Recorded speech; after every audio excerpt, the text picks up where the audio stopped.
안녕하세요. 저는 올해 42살이 된 여자입니다. 제가 살아온 가정 환경이 흔하지 않아서 여러분들께 알려드리려고 해요. 저는 어렸을 때 불우한 가정 환경에서 자랐어요. 지금은 기억이 잘 안 나지만 다른 집처럼 가족들이 식탁에 모여서 다 같이 밥을 먹은 적이 한 번도 없습니다. 집에는 매일 소리 지르는 소리와 물건 던지는 소리로 가득했고, 그럴 때마다 혼자 구석에 박혀서 울고 있는 저를 위로해주던 사람은 바로 저희 오빠입니다. 오빠는 저와 나이 차이가 조금 났어요. 저는 그때 초등학교 저학년이었지만 오빠는 고등학생이었거든요. 제 기억 속에 있는 오빠는 듬직하고 다정한 사람이었습니다. 만약 그 시절에 오빠가 없었다면 지금의 저는 아마 없을지도 몰라요. 아무튼 부모님은 밤낮 가리지 않고 매일같이 싸우셨고, 항상 누군가 집을 나가거나 이웃집에서 민원을 넣어야 상황이 종료되었습니다. 그런 일상이 반복되던 중 어느 날 눈에 피멍이 잔뜩 든 엄마가 저와 오빠에게로 오더니 여행을 가자고 하더군요. 그때 저는 드디어 나도 다른 집처럼 가족끼리 여행도 가고 화목하게 사는 건가 싶어 너무 기뻤습니다. 엄마는 부산으로 놀러 가자고 했고, 엄마와 저, 그리고 오빠 셋이서 기차를 타고 부산으로 갔죠. 저는 엄마에게 왜 아빠는 안 가냐고 물었지만, 엄마는 아빠는 일 마치고 저녁에 온대, 우리 보고 먼저 가 있으라고 했어, 라고 하셨죠. 저는 첫 가족여행에 너무 신이 났고, 드디어 친구들에게 여행 갔던 이야기를 자랑할 수 있다는 생각에 너무 흥분되었습니다. 오빠의 표정을 보니 오빠도 내심 기뻤는지 좋아하는 눈치더라고요. 그날 엄마는 저와 오빠를 데리고 바다도 보러 가지고 맛있는 음식도 먹여줬어요.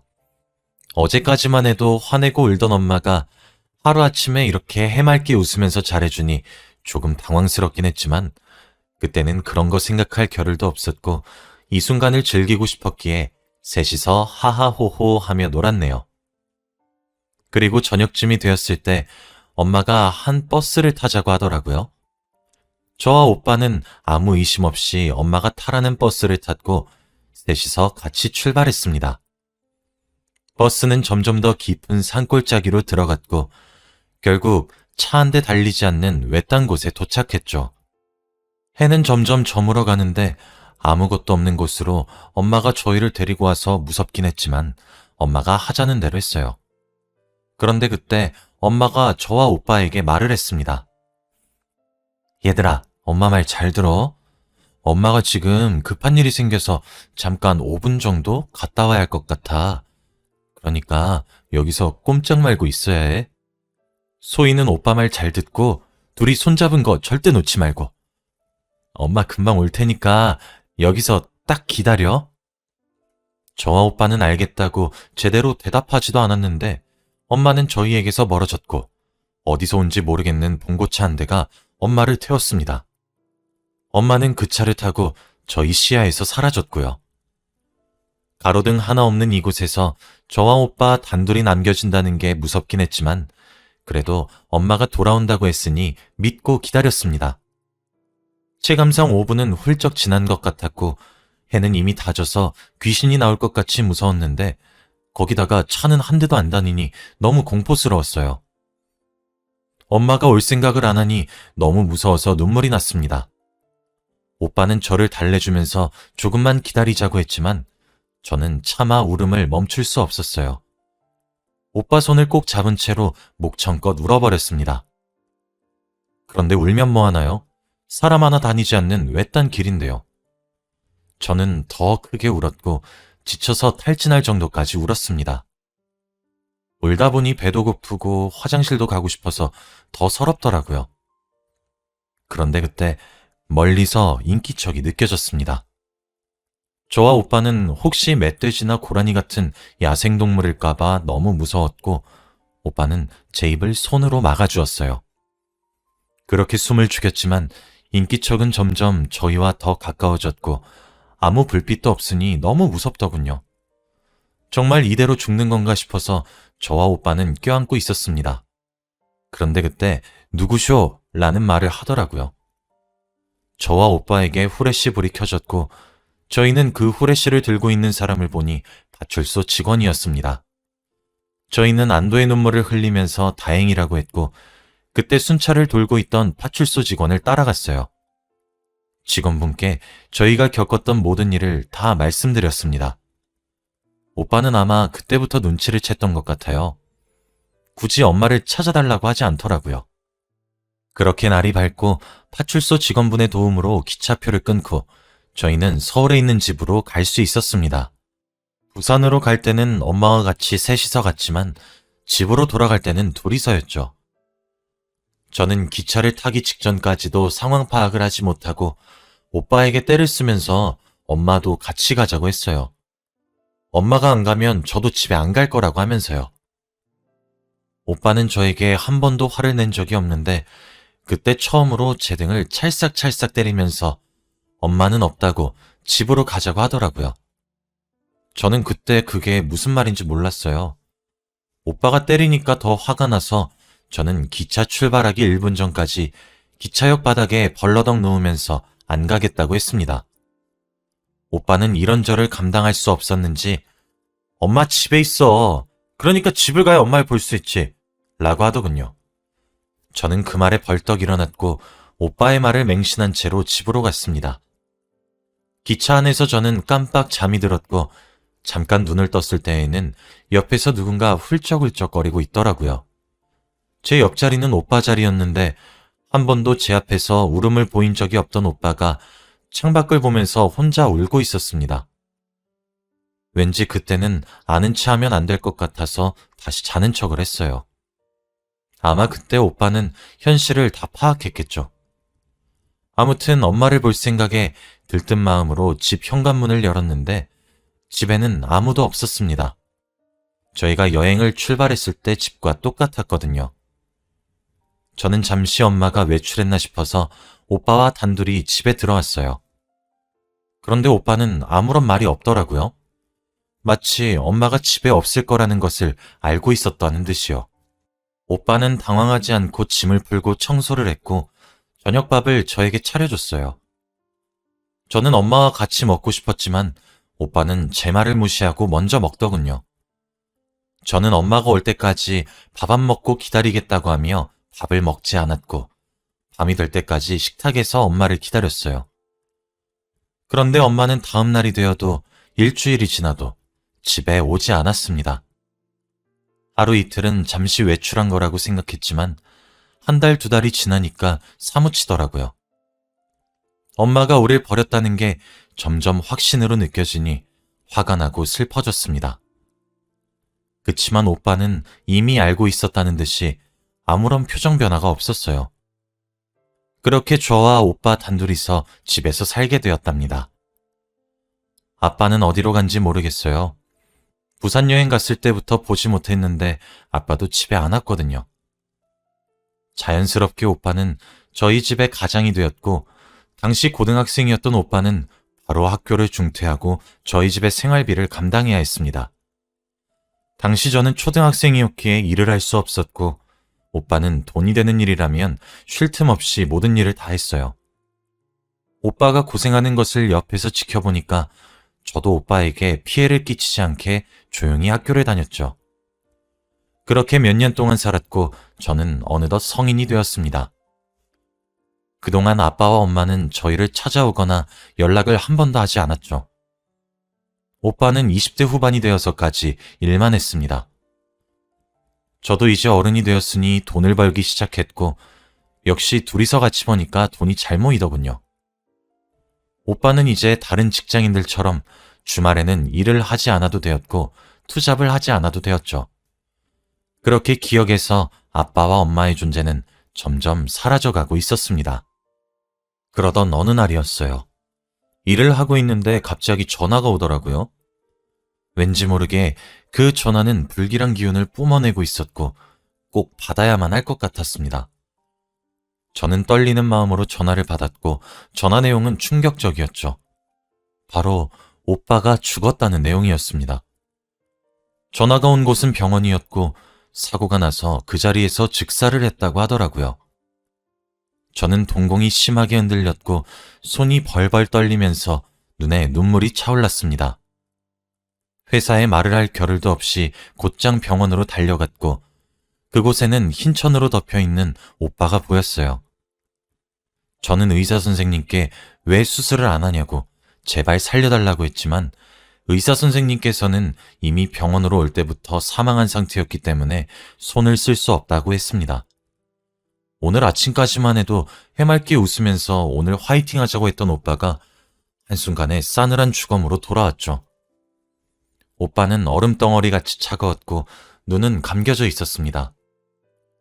오빠는 휴대폰을 보고 횡단보도를 걷다가 대형 화물차에 치여 교통사고를 당했다고 하더라고요. 한순간에 오빠를 잃은 저는 현실을 감당할 자신이 없었습니다. 오빠는 평생 제 옆에 있어 주었던 사람이었기에 오빠가 없다면 저는 혼자서 이 세상을 살아갈 자신이 없거든요. 그날 바로 오빠는 장례식을 치렀고 장례식장에 오는 사람은 얼마 없었습니다. 저희는 친척도 없었고 가족도 없고 그리고 지인도 없거든요. 정말 서로만 바라보고 살아왔습니다. 장례식장 직원분께서도 조문객도 없고 가족도 없이 저 혼자 있으니까 안타까워 보였는지 밥이라도 먹으라면서 음식을 차려주시더라고요. 그런데 입맛이 없어서 음식이 입에 안 들어갔습니다. 물도 먹기 힘들었어요. 배도 고프지 않았고 입맛이 없으니 저는 점점 피폐해져 갔죠. 그런데 그때 한 사람이 장례식장에 왔습니다. 저는 오빠의 지인이겠거니 하고 인사를 드리려고 했으나 얼굴을 보자마자 말문이 턱 막혔어요. 바로 저희 엄마였거든요. 거의 10년 만에 본 엄마의 모습은 많이 헬쑥해져 있었고 힘이 없어 보였습니다. 그런데 제 기억 속에 있는 엄마는 저와 오빠를 버리고 간 나쁜 사람이었기에 엄마를 보고 기뻐하지 않았죠. 왜 이때까지 안 오다가 오빠가 죽으니까 나타나는지 너무 미웠습니다. 그런데 그때 엄마가 와서 소희야, 엄마야, 이제 와서 너무 미안하다 라고 하며 제 볼을 쓰다듬더라고요. 저는 소름이 끼쳐서 엄마의 손을 뿌리치고는 물러섰습니다. 엄마는 당황해했고 저는 엄마? 웃기지 마. 막상 필요할 땐 옆에 없더니 오빠 죽으니까 나타나? 뭘 원해서 온진 모르겠지만 난 엄마 없으니까 볼일 끝나셨으면 나가주세요 라고 했어요. 엄마의 등을 밀면서 나가라고 소리쳤는데 엄마가 갑자기 저에게 무릎을 꿇는 겁니다. 딸, 엄마가 미안해. 엄마가 너무 늦게 와버렸어. 다 내 잘못이야. 엄마는 울면서 저에게 말을 하더라고요.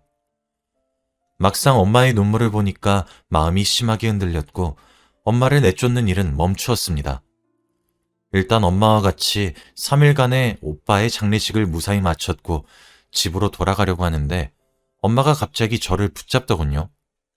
딸, 혹시 엄마가 다시 집으로 돌아가도 될까? 라고 하는 게 아니겠습니까? 솔직히 장례식장 내내 엄마가 옆에 있으니 든든하기도 했고 그때 저는 오빠가 이제 없으니 제 옆에 있어줄 누군가가 많이 필요했어요. 그리고 엄마가 몸이 많이 안 좋아. 엄마는 암을 앓고 있었습니다. 처음에는 단순히 저와 오빠를 보기 위해서 온 줄 알았는데 암을 앓고 있다고 하니까 당황스럽더라고요.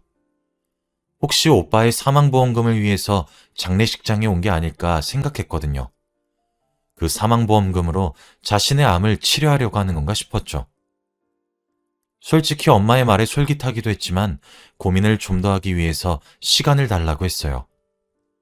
엄마는 저에게 자신의 연락처를 주면서 결정나면 전화를 하라고 했고 저희는 헤어졌습니다. 집으로 걸어가는 내내 엄마를 집에 다시 들이기로 결정했던 것 같아요. 엄마의 품이 그립기도 했고 도저히 혼자서 살 자신이 없었거든요. 그리고 암이라고 하니까 마음이 아프기도 했고 그래도 엄마니까 같이 살고 싶었습니다. 우선 집으로 돌아와서 오빠의 유품을 정리했어요. 오빠의 유품을 며칠 동안 정리하다가 마지막으로 오빠의 휴대폰을 발견했습니다. 사실 병원에서 미리 받긴 했지만 장례식장에서는 볼 틈이 없었거든요. 그때 오빠의 휴대폰을 열어봤고 거기서 충격적인 내용을 발견하고 말았습니다. 오빠가 죽기 직전에 연락했던 사람은 바로 엄마였거든요. 오빠는 저 몰래 주기적으로 엄마에게 보고 싶다고, 저와 소희가 엄마를 늘 기다리고 있다고 문자를 했습니다. 그런데 엄마는 그럴 때마다 난 좋은 사람과 함께 행복한 가정 꾸리고 있으니 다신 연락하지 말아라. 너와 소희는 내 인생에서 큰 오점이다. 라고 하며 오빠에게 막말을 퍼부었어요. 그리고 사고 직전에 횡단보도를 건너면서 오빠는 엄마에게 문자를 하고 있었습니다. 사고 직전에 엄마가 오빠에게 보낸 문자는 넌 그냥 내 인생에서 없어졌으면 좋겠어 였습니다. 오빠는 그 문자를 읽고 바로 교통사고가 나서 직사했죠. 저는 그 사실을 알아채자마자 엄마에 대한 화가 치밀어 올랐고 잠깐이라도 엄마를 용서하겠다고 생각했던 제가 너무 한심했습니다. 그때부터 오빠를 죽인 사람은 바로 엄마라는 인식이 제 머릿속에 박혔어요. 엄마가 그런 문자를 오빠에게 보내지만 않았다면 오빠는 죽지 않았을 거라고 생각했죠. 저는 엄마에 대한 분노를 참을 수 없었습니다. 마침 그때 누군가 초인종을 눌러서 현관문을 열으니 엄마였어요. 아마 저와 오빠가 이사를 가지 않아서 집 주소를 알았던 것 같습니다. 엄마는 저를 보자마자 불쌍한 표정으로 우리 딸 생각 많이 해봤니? 라고 하더군요. 저는 그 말을 듣자마자 바로 엄마의 얼굴에 뺨을 내려쳤습니다. 엄마가 그 문자만 안 보냈어도 오빠 안 죽었다고, 오빠를 죽인 건 바로 엄마라고 하면서 화를 냈죠. 엄마는 그게 무슨 소리냐며 당황해했고 저는 오빠의 휴대폰을 엄마의 얼굴에 내밀었습니다. 엄마가 오빠에게 이 문자를 보내자마자 오빠 죽었어. 엄마가 오빠 죽인 거야. 당장 내 눈앞에서 꺼져. 당신이 암에 걸려서 죽든 말든 난 상관없으니까 제발 사라지라고.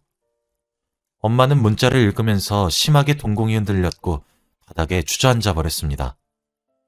저는 가차없이 현관문을 쾅 하고 닫아버렸고 솟아오르는 화를 참을 수 없었어요. 집안에서 온갖 소리를 지르면서 물건을 던지면서 화를 풀었습니다. 오빠가 너무 불쌍했고 저도 오빠 옆에 가고 싶었거든요. 어렸을 때부터 자기 혼자 좋은 곳에서 살겠다고 자식들을 다 버리고 간 엄마가 너무 원망스러웠고 다시는 보고 싶지 않았습니다. 저는 겨우 마음을 다잡고 오빠의 짐을 정리했어요. 엄마와 같이 살겠다고 생각했던 것이 오빠에게 너무 미안했습니다. 엄마는 여전히 저와 오빠를 버린 나쁜 사람이에요. 엄마 때문에 오빠가 죽었으니 엄마가 암으로 죽든 상관없었어요.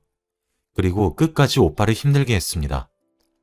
엄마는 그 뒤로 저희 집에 찾아오지 않았고 저도 엄마 생각을 안 하면서 일상생활에 조금씩 적응해 나가고 있었어요.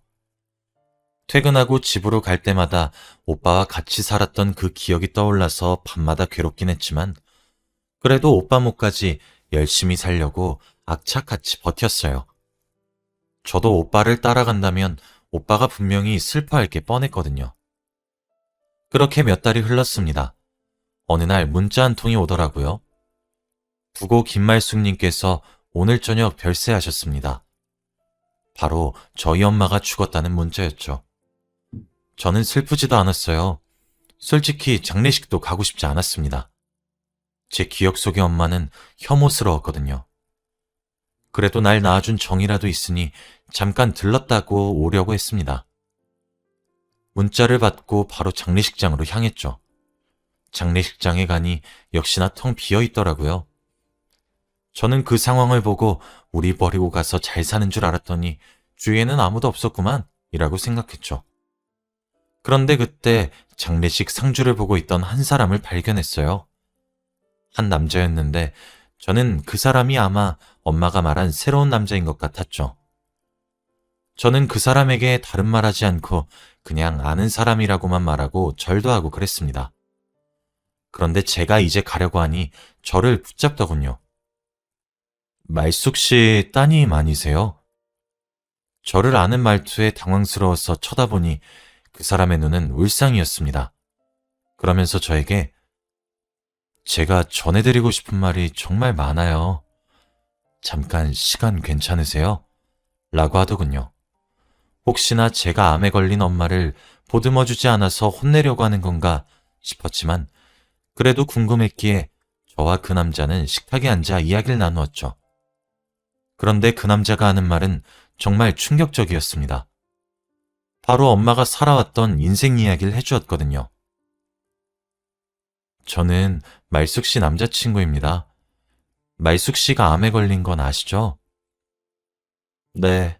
치료비 때문에 저한테 온 거잖아요. 다 알아요. 오빠 사망보험금으로 자기 암 치료하려고 찾아온 거. 그거 아니에요.